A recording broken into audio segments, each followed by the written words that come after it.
再来看中华太和路滨高道，昨一只货车，那就是要过时，车熄火煞掉伫咧这路中央。拄好这时阵，这龟仔嘛要放落来，货车煞直接甲弄断驶走。事后是去人开3张罚单，这代替嘛准备要讨赔。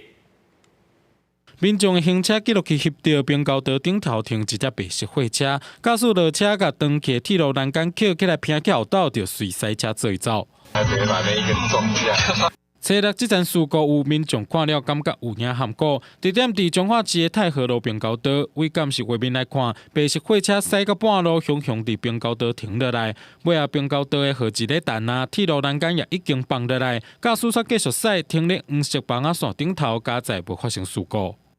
应该是要车先开走啦，搁等下扣机安尼受危险嘛吼。以往弄的时吼，哇，遐火车慢慢来时吼，我超落吼，造成更大的灾害。警方已经找到迄个驾驶，驾驶讲，迄当时因为车辆操作不好势，车才会伫滨高道向停去。行经肇事地点因操作不慎与铁轨上起火，待发动离开时，遮断杆刚好放下，导致货车车斗勾到遮断杆断裂。这个驾驶除了牵涉撞入滨高道，还有5年来无驾照驶车2届以上的记录。除了警方要甲开3张罚单，代替也要甲讨赔偿追究相关责任。公司新闻综合报道。